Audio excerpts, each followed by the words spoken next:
It's late at night. I started finishing my student council application, completed a trifold that talks about my own story and my book, and rehearsed the music I needed to for that coming week. It sounds like a lot, and yet the work provided is so lively and fresh that I couldn't help but bring a huge smile on my face. That day, I did everything I wanted to. I recorded a YouTube video, worked on my book, and edited some things that made me feel proud and passionate of where I am in my life. I'd done it all, and I couldn't be more happier for the day. Going to bed that night, it was such a lush feeling that seemed impossible to wash away. And then I woke up the following morning, and I found out it's a snow day. Everything that I had planned following that previous night, of all the applications, the trifold, and the music, came crashing down. I sat up on my bed that morning and just went back to sleep. The idea of discipline isn't one that I'm no stranger to. I talked about it before in a previous video about sacrifice, one of my personal favorite videos, and talking about the idea of it in books and literature helped a lot in my own case. It's a video that I find fun revisiting over and over, and yet that morning I couldn't help but be ashamed of it. I was so disappointed in where I was that all I did for a good hour or two was just scroll on my phone. Even though I had my books ready to read that following night, because of the snow day, I just couldn't pick it up. I kept scrolling over and over until my head burned, and I checked the clock. Right against my wall, peering with that loud sound, it rang 10 o'clock, and I wasn't even ready at the time. I got out of bed naturally, but it was a difficult struggle that made me see just why things are so difficult. I woke up groggy, and that idleness came because it was a snow day. Snow days are fun. I loved them a lot as a kid, and they made me appreciate just how much time I have when I was 7, 8 years old. It's been over half a decade since I felt that joy about snow days, as I've honestly wanted to visit school a lot more. The more work I put into each and every day, the more fulfilled and passionate I am about life. And it's so fulfilling to see it all play out. But this snow day, I couldn't help but just be disappointed in myself. I didn't want to do anything that particular day, and it took me until 11 to get out and shower at most. I skipped my meditation, skipped my usual breakfast combination, and I didn't know what to do with my time. I don't have the energy to work on my book, and I believe that my own creativity snipped out of my own head to then just be used for nothing then. I kept on scrolling, more and more. I don't even have a social media that I particularly use a lot, but YouTube kept on pulling me back. Same with Twitter and same with Reddit. And it's a shame to say that, as I do believe there's so much negatives that come with it, but I couldn't help but scroll. It's weird. As an author, you're expected to be good and crafty all the time. You're expected to write each and every day. And yet my own addictive nature is social media. This was the cause of all my problems that I felt that morning. Now, that shouldn't be all the problems. It is my own fault for not getting to my goals in time. And ultimately, I did find a solution to it by the end of that day. But it made me realize why I do the work I want to do. How much I sacrifice each and every day just to write a book in hopes someone would read it. It's a confidence thing. It's a belief in your head that you just have to firmly adjust to and see where everything will play out. It's a huge risk, no matter what you're doing, whether it's business or some sort of creative aspect. And knowing what you want to do with your lifetime, it goes to show you're already ahead than most people. People at my age, I know, already don't know what they want to do. And that's fair. Given that you're a teenager, it's good to think about what you want to do for the next coming years. But being stuck in that bubble, especially towards the late end of your teenage years, if you've experienced this, someone older, please share your story down in the comments. But it's also good to think about this idea and see where we stand in what we're doing. Because as much as I love the creative aspect of writing, it is something that took me a while to figure out and understand why this work is so passionate in the first place. I love the work I do, and that morning, I couldn't help but just be so bummed out of it. I'm not up to the level I could have, and I just sat in a rut. One night, that's all it took. one single night told that it was a snow day, I felt trapped to my own addictions of scrolling nonstop. And it burned my head out so much that by the end of that night, I couldn't help but just frown. I was so disappointed in myself, and I know that that moment will continue coming back and forth unless I upgrade my own life. And this video is what I'm trying to aim at with this guide, to simply go above and beyond and to see that, yes, it's possible for your whole progress to be stunted instantly. It's not a gradual thing like most people explain. It can be, but in most cases, it's just a simple action step, something that is completely out of your own routine.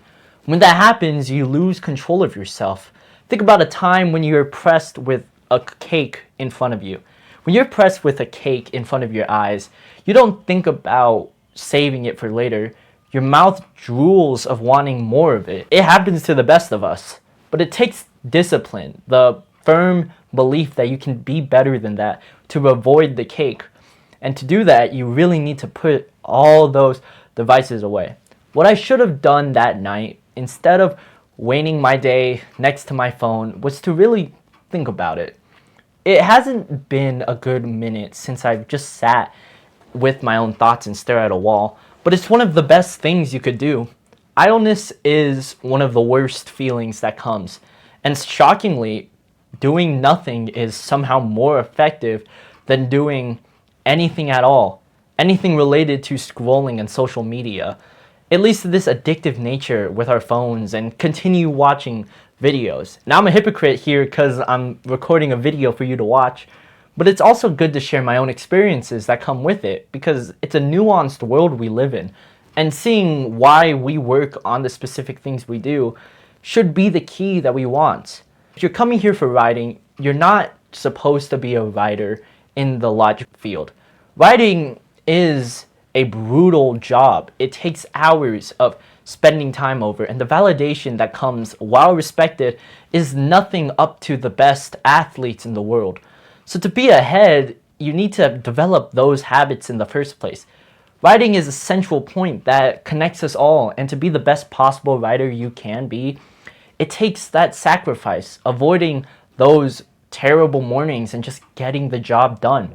I know from my own mistake from this incident a while ago that it may have been just one night, but it's one I deeply regret. And it would have been so much better had I just gotten to the goals, be so disappointed in it, rather than just avoiding it the whole day. That feeling in your mind when you just sit with your thoughts and you just don't feel anything but regret. Regret for not being able to do anything. And this happens to anyone of any age. It can happen as young as 12 or as old as 60. Things change, and that's the good thing. It changes with us, and seeing where we're going in our life truly depends on our own small habits. So even though I'm advising writers alike to continue working on their own craft and get better at it, because why would you care about the validation? Instead, you should also spend time to truly meditate on an idea. Going back to that story, I remember at 11, I went to go get food. It's not a usual habit since I save my diet till 3, but I really wanted to eat some popcorn, and I finished the bucket in less than 10 minutes. My face when I finished it was nothing more than disappointed in myself. I love popcorn, but what's the purpose doing that on a random Wednesday day? When I could have been at school when the weather got fine, and even though I don't drive, I just complained about it the whole time. My parents were sick of me complaining about it, my siblings were, and in the end, I didn't feel as fulfilled as I could have been. I felt hateful, and it wasn't a fun experience to sit around and just keep on scrolling. There's many problems that come with teenagers like me, but it's also good to see where those problems stem from. They come from these influences, what you see online. Those addictive cravings in nature isn't one that you want to desire. You desire something greater, and that's writing if you come to this video, or any kind of craft that you want to make. Be able to get the benefits from it. And it's good to make money. It's good to have those things. But it's also good to step back and see just how far you've come in where you're sitting. You don't want to work as a mindless drone. And even though I'm just spouting out on this incident a while ago that I still deeply regret just not paying attention to. It's also good to think about those moments, creativity blocks that, even though they weren't used for their intended purpose, gave opportunities to get where you are now. So what do I mean with this whole video and this odd structure I'm trying to go for? It's all about the present. Sacrificing yourself for everything you do and why you're not the best possible writer or creator you can.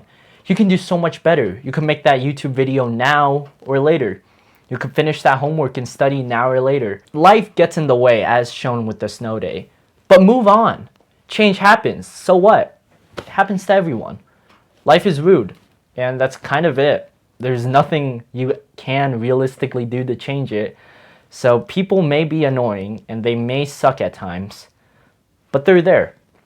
Work on what matters, and you know what matters by the end of the day. Desire, that craving. It's good to think about the materialistic parts, the money, the feelings that come, the food even.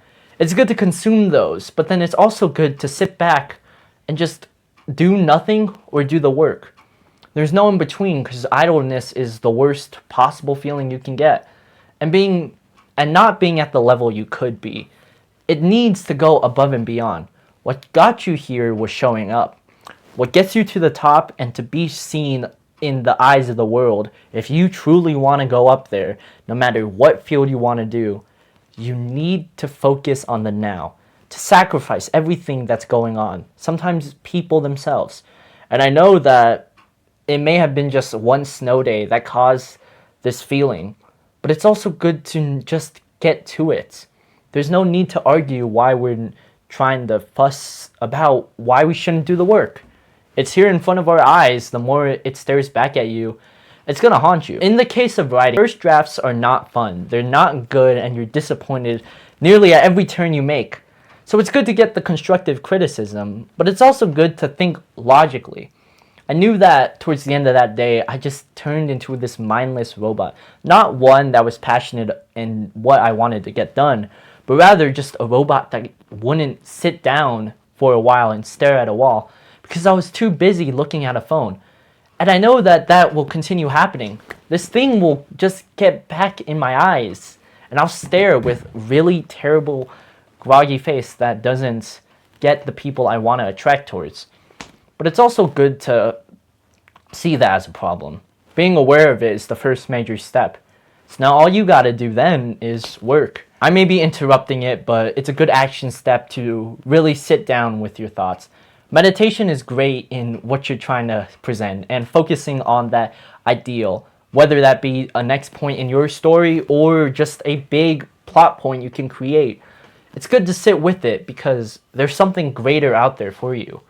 This may not be the truth, but I firmly believe it is for those who want to rise above, similar to me. If I believe it hard enough, then that will be what becomes real.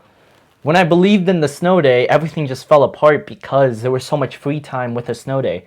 What do you even do on a snow day? No one works. No one goes out. So be above that. Do better than what most people think, and then you'll get ahead. You'll be fulfilled. And even if it's something for now that probably doesn't matter, like a high school test or a high school project, it's fun. It sounds fun. Work can be fun if you truly care about it. And if not, find something different. Find the time to spend. I spent a lot of that incident just practicing and recording music, and it may not have been fun. My brother may have made fun of my singing, and I'm not too proud of it either. But I learned it's better than sitting around accepting that things aren't good and not taking the risk. Having this argument with my own family about the idea of risk with these YouTube videos and how to go about it. You have what it takes. Just keep going up in the world and you'll have everything.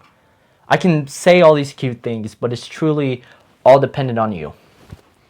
And that's what I want to leave off with. If you want more inspiration and ideas that come to mind with what I'm trying to share, check out my book in the top of the description. Remember to share your story in the comments, and if you want to check more of those out, just check out anything else I have. Now that you know more lore about me, it's all that matters now, man. Until next time, Take care.